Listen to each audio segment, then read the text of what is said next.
आज का बहुत महत्वपूर्ण प्रश्न हल करने जा रहे हैं। वीडियो को पूरा देखिएगा, अच्छा लगे लाइक कीजिएगा, कमेंट कीजिएगा और शेयर कीजिएगा। चैनल को सब्सक्राइब करना न भूले ताकि नोटिफिकेशन द्वारा महत्वपूर्ण प्रश्न आपके पास तुरंत भेजे सके। आज हम निर्देशांक ज्यामिति के बारे में पढ़ेंगे। निर्देशांक ज्यामिति में एक आर्थिक समतल होता है। एक इस प्रकार का समतल बना होता है जिसके ऊपर एक लाइन खींचकर एक्स अक्ष और दूसरी लाइन पे वाई अक्ष दर्शाए जाते हैं। ये इस साइड जो होता है धनात्मक होता है, इस साइड ऊपर धनात्मक होता है, इस साइड ऋणात्मक होता है, इस साइड ऋणात्मक होता है। एक्स अक्ष जो होता है उसको भुज भी कहते हैं, वाई अक्ष को कोटि कहा जाता है। ये पूरा समतल होता है चार भागों में विभाजित होता है। प्रत्येक भाग को उसका चतुर्थांश कहते हैं। एक भाग जो उसका है चतुर्थांश कहलाता है। तो उसमें चार चतुर्थांश होते हैं। प्रथम चतुर्थांश, द्वितीय चतुर्थांश, तृतीय चतुर्थांश और चतुर्थ चतुर्थांश। इस प्रकार इस पूरे समतल को चार भागों में बांटा जाता है और प्रत्येक भाग उसका एक चतुर्थांश होता है। इसमें चार चतुर्थांश होते हैं। प्रथम चतुर्थांश, द्वितीय चतुर्थांश, तृतीय चतुर्थांश और चतुर्थ चतुर्थांश। अब हम देखते हैं कि जो ये रेखा है एक्स अक्ष और वाई अक्ष जिस बिंदु को पर प्रतिच्छेद करती है, प्रतिच्छेद बिंदु मूल बिंदु कहलाता है और मूल बिंदु के निर्देशांक 0 0 होते हैं। मूल बिंदु के निर्देशांक हमेशा 0 0 होते हैं। ये बात हमेशा एग्जाम में पूछी जाती है, इसलिए ध्यान रखना है। ये जो बिंदु है ये एक्स अक्ष है या भुज है। इस साइड एक्स अक्ष में धनात्मक मान है और इसमें इस साइड में एक्स अक्ष के ऋणात्मक मान है। इसी प्रकार वाई अक्ष जो है इसको कोटि कहते हैं। इसमें ऊपर धनात्मक मान है और वाई अक्ष के नीचे के साथ ऋणात्मक मान दिए हुए हैं। इसके आगे सब में आगे ऋण लगा हुआ है, हम लगा देते हैं, नहीं लगाया हो तो। ये ऋणात्मक मान है।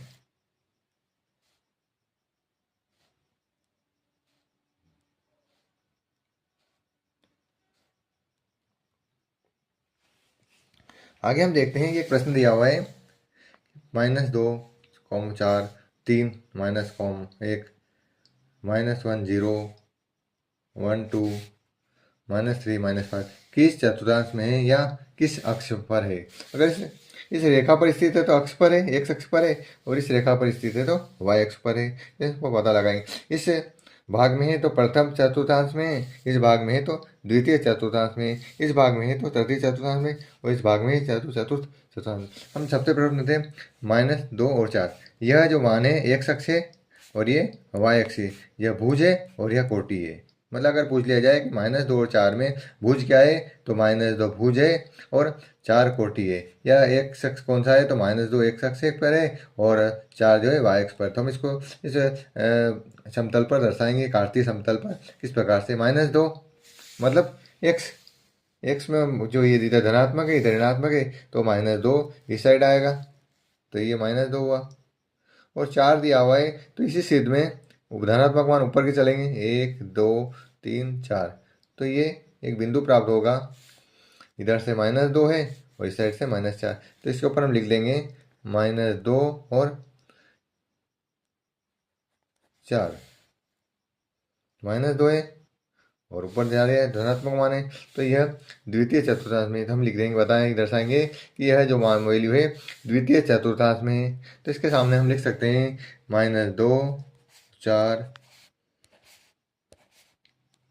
द्वितीय चतुर्थांश में स्थित है। इसी प्रकार दूसरा प्रश्न देखते हैं 3 और -1। ये हम देखते हैं 3,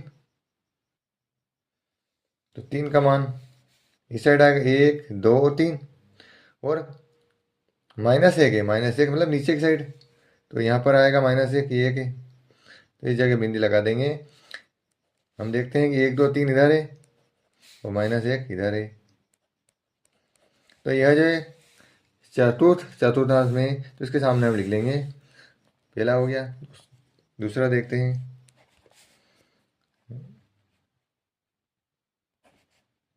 3, -1 चतुर्थ चतुर्थांश में स्थित है। इस प्रकार से हम लिख लेंगे। तीसरा प्रश्न है हमारे पास -1 और 0। हम अब देखते हैं कि -1 की जो वैल्यू है x में इधर है और 0 ऊपर जाना ही नहीं है, 0 यहीं पर स्थित है। तो यह है जो वैल्यू है, इसको हम लिख देंगे यहाँ पे -1 और 0। तो हम लिख लेंगे -1 और 0। हम देखते हैं ना ऊपर है नीचे है, इस लाइन पर स्थित है, मतलब ये लाइन कौन सी है, x अक्ष है, तो यह x अक्ष पर स्थित बिंदु है। तो हम लिख लेंगे -1। तीसरा प्रश्न है -1 और 0 x अक्ष पर स्थित है। अगर कोई इस अक्ष पर बिंदु यहाँ पर प्राप्त हो जाए तो y अक्ष पर स्थित होगा। इस प्रकार से हम दर्शा सकते हैं। अगला प्रश्न है कि 1 और 2 यहाँ कहाँ पर स्थित है, तो हम लिखते हैं 1 यहाँ पर आएगा और 2 ऊपर की साइड आएगा। तो हम लिख देंगे बिंदु लगा के कि 1 और 2, ये हम देखते हैं कि प्रथम चतुर्थांश में, तो लिख लेंगे। चौथा प्रश्न है 1 2 प्रथम चतुर्थांश में स्थित है। इस प्रकार से हमने देखा कि प्रथम चतुर्थांश में एक प्रश्न आखिरी और बचा है -3 और -5। अब हम देखते हैं कि -3 इस साइड जाना है और -5 नीचे की साइड जाना है। तो इस चीज़ में जाके जैसे के मिलाएंगे तो यहाँ पे आ जाएगा -3 और -7, ये प्राप्त हुआ है तृतीय चतुर्थांश में। तो हम लिख लेंगे यहाँ पे -3 -5 तृतीय चतुर्थांश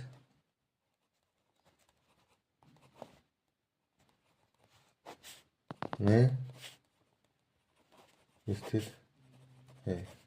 इस प्रकार से हमने चतुर्थांश का अध्ययन करा। कई बार इस प्रकार के सवालों में इस प्रकार से कोई बिंदु दे दिया जाता है। मान लिया कोई बिंदु एच दिया हुआ है, इसके निर्देशांक बताइए। तो हम देखेंगे कि यह इस चीज में जाएंगे तो 6 पे आ रहा है और इस चीज में 5 पे। तो इस जगह पर इस प्रकार से लिख सकते हैं कि ये डेट करके मिलाएंगे इसको, तो लिख सकते हैं कि यह जो है 6 और 5 पर स्थित है। तो बिंदु एच के निर्देशांक 6 और 5 होंगे, जिसमें 6 जो है भुज है और 5 जो है कोटि है। ये 6 x अक्ष पर है और 5 y अक्ष का वैल्यू है। इस प्रकार से हम देख सकते हैं। और इस प्रकार से कई बार ऐसी आकृति दे देते हैं कि ये आकृति जो बिंदुओं से बनी हुई है ये कौन सी है। तो हम देख लेंगे कि इधर की दूरी और इधर की दूरी बराबर है और ये दूरी और दूरी बराबर है, आपस में बराबर नहीं है। तो आयत हो सकता है क्योंकि ये 90 डिग्री के कोण भी बन रहे हैं। अगर ये चारों वैल्यू बराबर आ जाए 1 2 3 4 तो दीर्घ आकृति वर्ग की आकृति होगी। इस प्रकार से कई प्रकार के प्रश्न इसमें पूछे जाते हैं, इसको हम आसानी से हल कर सकते हैं। एक बार और देख लेते हैं कि एक आरती समतल दिया हुआ है, इसमें यह 4 भागों में बांटा गया है और प्रत्येक भाग को चतुर्थांश कहते हैं। प्रत्येक भाग को चतुर्थांश कहते हैं। इसमें 4 चतुर्थांश होते हैं, प्रथम चतुर्थांश, द्वितीय चतुर्थांश, तृतीय चतुर्थांश और चतुर्थ चतुर्थांश। तो जो प्रथम चतुर्थांश होता है इसकी x और y की दोनों वैल्यू ही प्लस प्लस होती है, इधर माइनस और प्लस होगी, और तृतीय में दोनों माइनस के होंगे, दोनों वैल्यू माइनस की ही होगी, और चौथे में भी प्लस होगा और ये माइनस होगा। इस प्रकार से जो वैल्यू है फिर हम आसानी से ज्ञात कर सकते हैं। और एक्स अक्ष की जो वैल्यू होती है उसे भुज कहते हैं और वाई अक्ष की वैल्यू को, एक्स अक्ष को भुज और वाई अक्ष को कोटि कहते हैं। इस प्रकार कई बार पूछ जाता है जो एक्स अक्ष है, क्षैतिज रेखा है जो किस अक्ष पर खींची जाती है, तो एक्स अक्ष पर खींची जाती है, और ऊर्ध्वाधर रेखा किस अक्ष पर खींची जाती है, तो वाई अक्ष पर खींची जाती है। यह वाई अक्ष को कौन सी रेखा कहते हैं, तो ऊर्ध्वाधर रेखा कहते हैं, और एक्स अक्ष को कौन सी रेखा कहते हैं, तो क्षैतिज रेखा कहते हैं। इस प्रकार से हम निर्देशांक ज्यामिति को पूरा अध्ययन किया। मूल बिंदु के निर्देशांक हमेशा 0 0 होते हैं, जो एक्स अक्ष और y अक्ष को प्रतिशत कर दिए उस बिंदु को मूल बिंदु कहा जाता है और मूल बिंदु के निर्देशांक 0 होते हैं।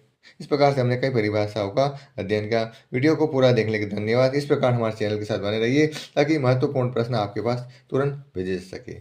चैनल को सब्सक्राइब करना न भूलें। धन्यवाद।